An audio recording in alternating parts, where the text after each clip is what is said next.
CAD 911, please state the nature of your emergency. We finally did it. We're finally Yeah, here. yeah, I like this. I want to make sure you can hear me. yeah. Um, It sounds really good. I got my headphones on. It sounds really good. Good. Me too. I I actually you know how we're just going to freestyle this. Well, you Hmm. saw that I was asking. I couldn't hold back. I had to ask Grok some questions, Hmm. and then I haven't looked at them. I started and I said, no, we're going to just do this. I have Grok open too because I thought, well, during this time we might want to find something out. Yes, and it's my new go-to search engine. Yeah. Um, let's see, did it? Oh yeah. So let me just tell you my what do they call those? Your prompt. I Here's what I said. I wonder if I could show this. How do I? Okay, I'm on my phone and I want to share it on the screen that you so you can see my phones. Oh, wait a second. I can actually open up my phone mirroring. Oh, look at that. Oh, dude, look at this. Can you see that? Hmm. So there's my prompt.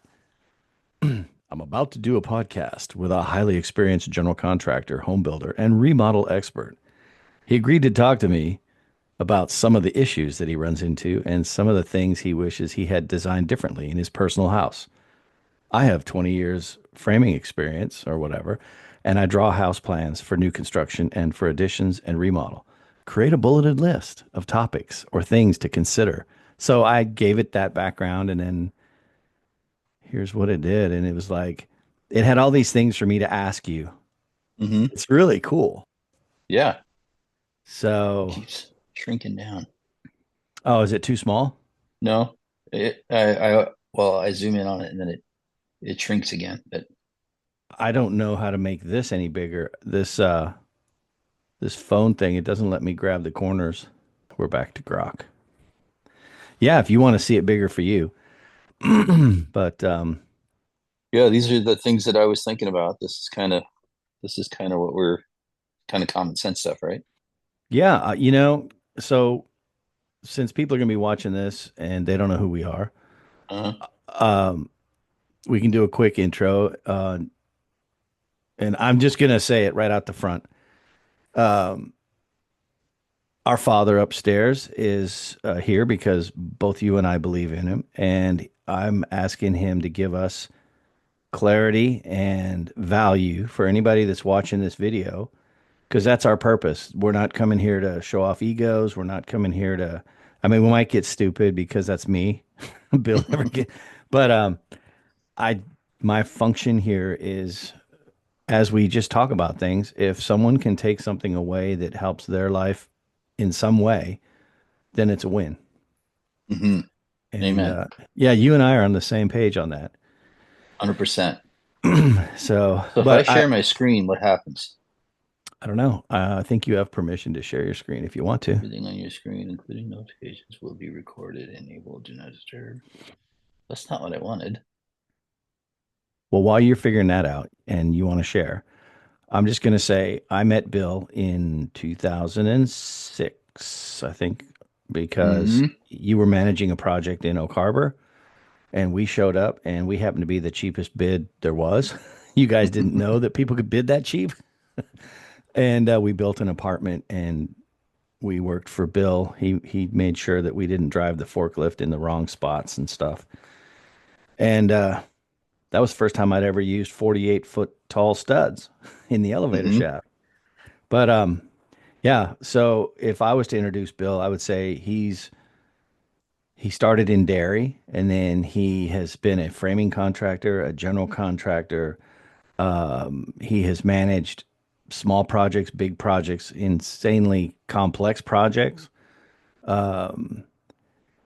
And the one thing that I notice is whenever we're together working, you're always able to tie technology together in different ways than the way it's presented currently. And it always shows up 6 months later. And so that's why I'm always amazed at how you're like, if Apple would just do this and then do this. And so I'm trying to comprehend that. And so we're working along. And then all of a sudden in 6 months, it's like the new thing. I'm just like, wow, that I knew. And then I go, oh, yeah, that was Bill. Bill said that. So that's what's kind of cool about you. And you have a very deep vocabulary using the correct terms to say what you're thinking and express it. So that's another thing that's we're going to be yin and yang here on this video because there's things that the way you say them make sense. And I'm a lot more fast and loose with English and colorful metaphors, as Captain Kirk would say. The use of language has altered since our arrival. It is currently laced with, shall I say, more colorful metaphors. Double dumbass on you, and so forth. You mean the profanity? Yes. That's simply the way they talk here. But anyways, yeah, I've wanted to do this. For anybody who's watching, I've worked with Bill a few times, never enough, but framing jobs, remodel jobs, things where, because I don't like to go help people if I don't know what I'm doing. And even though if I'm desperate and I need the work, I hate to go somewhere and I'm not bringing value. So usually it's only framing things or siding or, remodel, that kind of thing. Concrete, I hate concrete. I hate it. You got to be good with concrete and you just have to push through. But Yes. but anyways, I've wanted to do something. We have a friend architect, Philip, and if the three of us could ever do another project together, it would just be fun. Wouldn't that be a blast? It would. He's no nonsense, man. Hmm. But so we're gonna freestyle this. I don't know if I said anything about you in that intro. Now's your time to fix it. But that's how I see you. I see Yeah. you as a wealth of information. You know what you're doing. Well, the other thing I didn't mention is you like to develop systems and then refine Hmm. the system. I'm not the guy that saves the scrap cutoffs of roof plywood, but you are, Yeah, I and am. you already have a plan. I do. So, I don't know. It's pretty cool. Yeah. You know what? I do want to share with everybody a picture I found. This is Bill and I worked on Lake Samish, Oh, and yeah. if you look at how all the lumber's pointed towards the building. It didn't get dropped off that way, okay? But Bill was adamant about, hey, look, we're going to save so much time if we just restack all this in the right sizes, and if we label some of the ends of these so we know what we're looking for. Hmm. And so we spent, I don't know, it wasn't that long, a couple hours, Mm-mm. and it was all redone. And man, I don't know how many times I'd be walking by going, oh, I need a whatever. And I'd look over there and I'd know Yeah. exactly where to go. Yeah. And just reach through the wall and grab it, walk away Yep. with it, not have to turn it around, not have to pull it out from under anything. Yep. Economy of motion. Yep. And so that's one of those expert things that you think about all the time because when you're Hmm. managing people, part of that job when I first met you was you managing the material coming in and where it was going to be placed. And then you had to kind of see, okay, so how fast are these framers? Because Hmm. if they're really fast, I need to stay on top of that. Hmm. And Yep. and then we were never used to the rain that was coming down that time of year. So it was cool. We were building all this stuff down in the parking garage Hmm. and then putting it upstairs. But Set up your own panel shop. yep. But yeah, so this was fun. I like this job. It wasn't all that cold. I mean, yeah, you see us wearing hoodies and stuff, but it was Hmm. cold enough that snow fell up there. Yeah. It was a And beautiful day. A lot of sunny days on that job. yep. And I don't know if were you there when the helicopter flew over? It Hmm. was yeah, it hovered right in front of our property and then it went over to the neighbors, the Yeah. firefighter guy. I thought one And of us may have gotten a picture of that, but I I don't did. remember. I have it. I even looked that helicopter up. So I'm that kind of guy. So pull that picture up again. Okay. In fact, I'm going to hang a bunch of pictures of that project so you can talk about that if you want. Let's So I have see. a vague memory because I'm looking at this. It's an ICF building, right? The base, okay. The builder who shall remain Nameless. nameless. Yeah. Yeah, so what he wanted to do was drop the joists inside the foundation, and the top of the eye joists were never, it was never lasered flat with the concrete and screeded and perfect, troweled, whatever. Uh-huh. And so there were all kinds of weird ups and downs. And so he had to get engineer approval to put these big metal shims. They were like different thicknesses, but some of them were a half-inch thick, 4x6 pieces of metal with a cutout in them to slide them over where the anchor bolts go, so that Mm-hmm. you could adjust the elevation and get it plumb or Yeah. flat. I remember that. So I'm gonna just bring some other pictures. So I had to sell Bill on an idea, and he bought into it real quick. I drew all this stuff, and I measured each piece on the computer exactly how I wanted to start from this boss corner. And I was like, look, if we just cut this stuff, it'll true itself because you're kind of creating a triangle. That rake acts as kind of a brace. Mm-hmm. And you were like, you looked at it and you went, okay. So Yeah. we So the we said, process that when you handed me that piece of paper, the process I went through was I used to have a little framing Bible that you used to get with your Swanson square. Remember that little blue book? yep, And it had every cut and every angle, and it had like what the difference was in a 16-inch layout, a 24-inch layout, a 20-inch layout. So when I looked at your layout, I subtracted the two numbers so that I knew it was 4.5 inches or whatever, and I could recall from going into my book, which I kept in my bags all the time. Because if I knew that I was starting at 6 inches and I had a stud that was a certain length, and I knew that 16-inch or 24-inch spacing was going to be an add of 8 inches on every stud, hmm I would just start cutting them. And I would do it for the same reason because I wanted it to self true. I didn't want to have to measure every stud or snap a line and put a plate down and try to figure out what the lengths were. yep, I wanted to use the math on every one of them. So when I saw your piece of paper, I'm like, oh yeah, yep. this is going to be smoking easy. And I'm not giving away any trade secrets. I just know that like AutoCAD or Chief or any of these 2D CAD, Mm-hmm. they're going to give you the exact numbers if you know the material sizes in reality. Yeah, Like when somebody says 2x4 and they just make it 2 inches by 4 inches, they're going to be wrong. yeah. So, And there's a short point, long point thing that you can deal with as well. When I think about cutting like barge or fascia or anything, if you're cutting rafters, jack rafters, valley rafters, hip rafters, mhm. you're working from either a bird's mouth or a pair or a plumb line out to either your long point or your short point. Or I think in some cases you'd be working on the middle of the board, which I think is what you prefer to work on, right? Is at the 3/4 inch mark.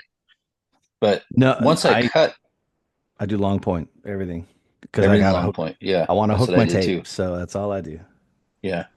I would use short point when so I would build out from the truss. If I knew I had a certain overhang, then I would add that to my fascia and then I would get my first cut. So once I knew what my first like my gable rafter length is, then I could start working back and forth on the valley. And I would just from the ground, if I knew I had a 20-foot barge, square point, so long point at the top square, long point at the bottom. I knew that that was the short, or the short long on any board that I nailed to it. Right. Yeah. So, so I could work. I did the same thing with plywood. If I cut my plywood, I would take the distance that my measure my scrap, and I knew that my scrap was going to go into place because I had laid everything out according to that hmm from my rafter both ways. Yep. So when I was laying out, I would always lay out mindful of what my scrap was going to be. I laid all my plates out that way. I laid all my window packs out that way. I laid all of my sheeting out that way. And the reason that I would want to do that is I could get my guys going. You called it a boss corner a minute ago. I use the anchor point. That's my anchor corner. Everybody's going to work from that corner. Yep. So I work in a circle all the time. And every time I would make a move inside that circle, I could tell the people around me what we were going to need to do to either facilitate or complete something that I was busy laying out. So once we got our top plate laid out for trusses, I knew what my fascia was going to be. I knew what my overhangs needed to be. I wrote down what my specials were going to be for all my blocking, and everybody would just start cutting and handing stuff out, and I would just continually do that. And the convenience of having your scrap staged was that while I was going through thinking of my specials and what I was going to do for starters and what I had for scrap, I could tell people where to bring it. I'll stack all that stuff over there. We got 14-inch blocks in that wall. And it's going to be 7 of them. So bring 8 blocks over there, Yep. doing that all the time because I didn't want to go anywhere for anything. I wanted to have it brought to me or have it be there. And I didn't want to have to leave what I was doing to finish anything. I wanted to make sure that everything got done as we were doing it. Right. Yeah. And And I in bring your all world, this up.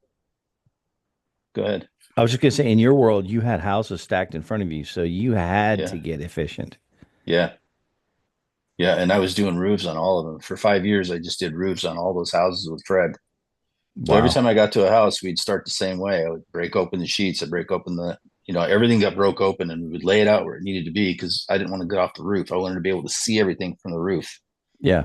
so that I could tell people what was coming and they could go get it and they could start processing it so they could bring it over and we could install it, and just not get off the roof. We just stay up Yep. there, stay up there.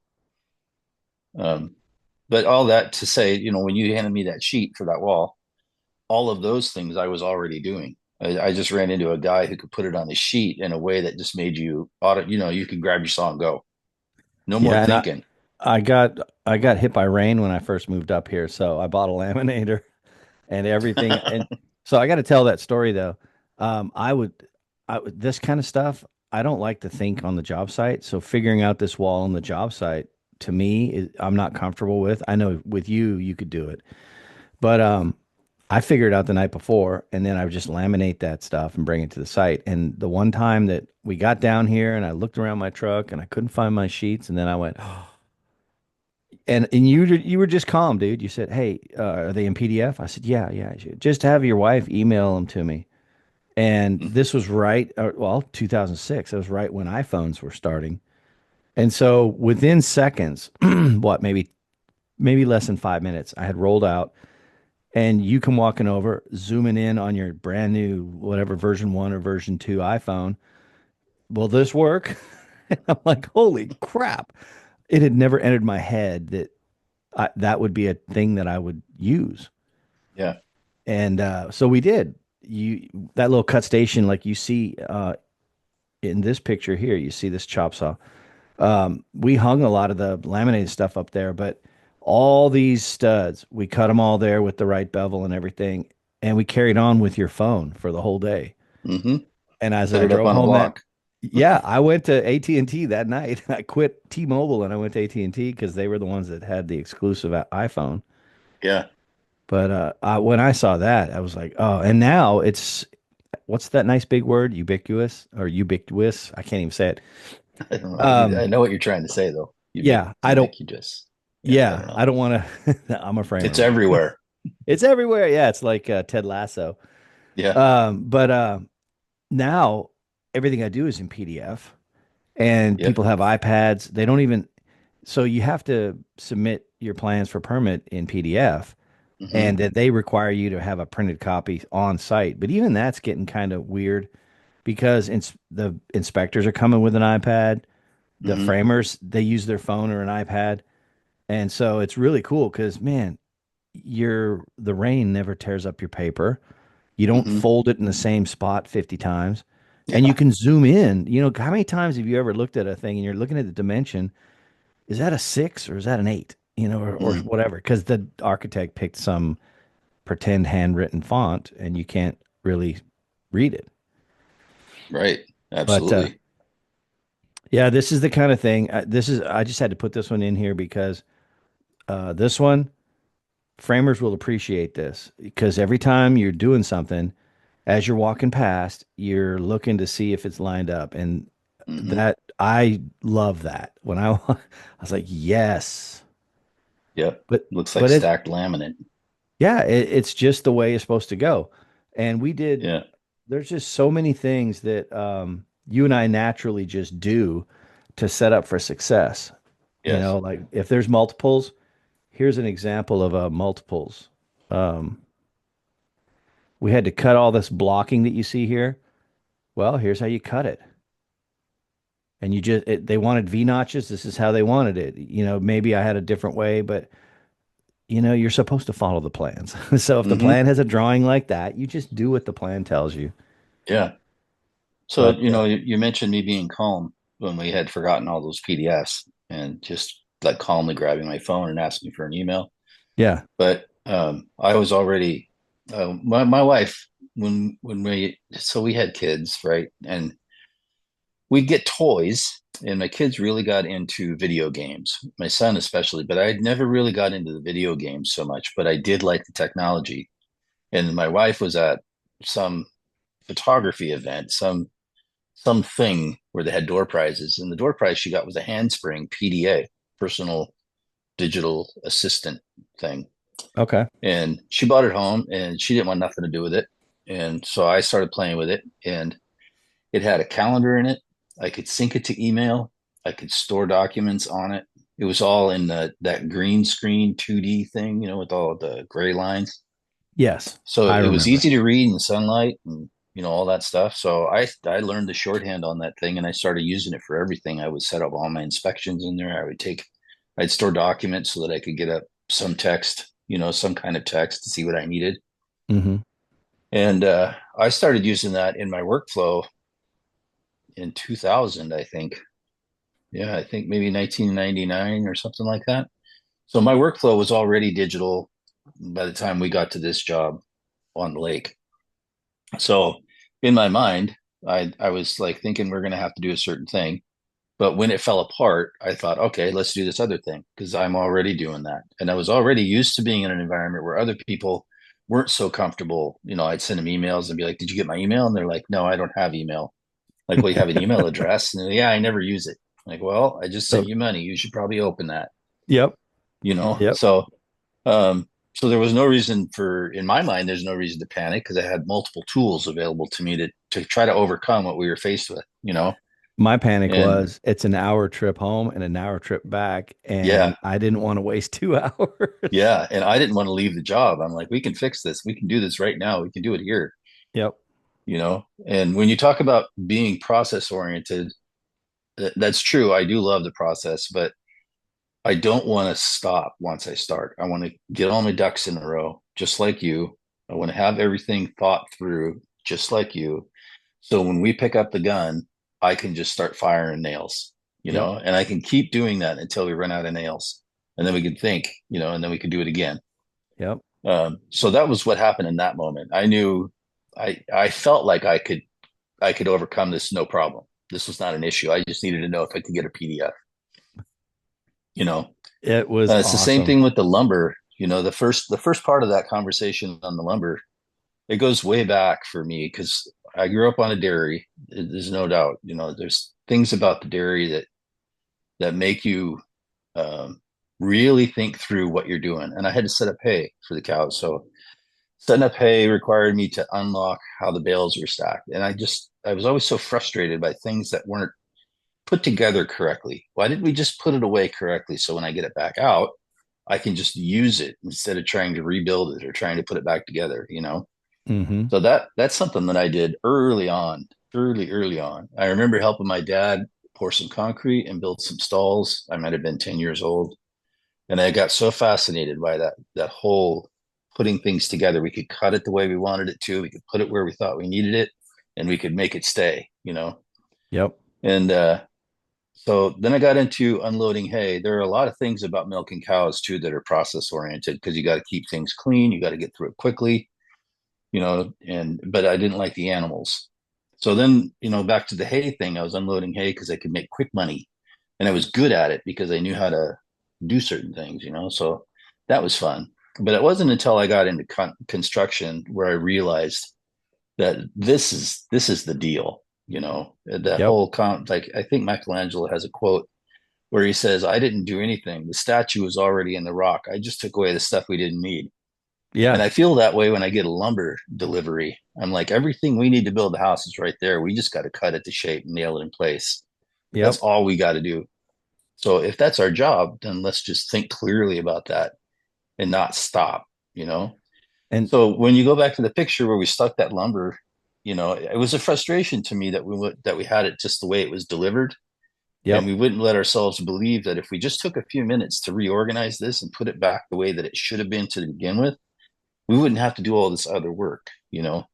The So amount of that's where time I we, was. yeah, when we straightened all this, the amount of time that we saved throughout the project, it was way more than we spent organizing this. We 100%. And it's saved, that we way saved. every time. Yep. I just don't think people will allow themselves to believe that if you just took a few minutes and took care of this, everything would be so much better, you know? I don't know how the framers are today, but back when I was doing this as a brand new helper, the people would just be like, go, go, go, go, go. They would never consider this being valuable to No, do this. And no. so you're running around with your hair on fire trying to figure out what's going on, and you're shooting way too many nails because you want to sound like you're building something. Yep. And there's no thought to where you're putting the nails. You're just like, oh, this is a header. It's got to have some nails. So you go pa pa pa pa pa pa pa pa, and you Yep. maybe half of them are good, and the rest are just kind of haphazard. Yeah. That's why I wound up being the shooter, because I wanted every shot to have purpose. I wanted to put nails where they deserve to be, not where I thought they should be, you know? I I wanted to started to make not sure. bump fire just because of that. Yeah. I got tired Yes. of because bump fire, yeah, you can do it, but it's actually wears you out faster than single fire because you're holding that gun and you're focusing and pulling it up and putting it back down. And so Yep. you don't get a break. But if you single fire, you can drag the gun and just drag boom, boom, boom, boom and be real Yep. accurate. Yep. A hundred But percent. So yeah, that's why I grabbed the gun and I started doing it, because I felt like we could move quicker because I was firing less and I was doing more with each nail. And I yep. felt very frustrated when people, they just don't take, I guess it's kind of an urgency thing, right? Like you need to do things a certain way so that you can accomplish a certain goal. And everybody needs to be invested in that. And if you're not invested in it, you're just holding the rest of us back. Well, when you first start, let's just do that. I don't know what I'm investing in. So when I show up my very first day in Texas, I was dressed like I was at a factory in Canada. And so I had a headband on, I had some other stuff, and they just about laughed me off the job site. Um, it was a couple guys in the church that I attended that said they could put me to work. So they said, okay, you don't need the headband because you're just going to sweat. And the big heavy boots you're wearing, you don't want those. You want high top tennis shoes and shorts and a t-shirt. And that was it. And that's how they framed in Houston because it was just, really hot. And I remember the very first things that I did was move material. So they needed two by Hmm. 12s in the backyard for the garage. I had to carry 24-foot two by 12s. And they finally took mercy on me because I was carrying it on my shoulder bone. And they said, hey, just stretch your arm out away from you under the board. And all of a sudden your muscles roll over and now the board's on that muscle and not on that bone. Hmm. So that's where I started. And then it was like they never cleaned up in Texas. They always had crews, like the builders, since they paid like what, 275 to 350 a square foot. So Hmm. we weren't going to be cleaning as we go. And then I would get pulled up to help hold a board or start shooting stuff. And then I was the shooter guy, but I always wanted to be the cut guy because it seemed like the cut guy, if he's really good, can keep the program going even faster.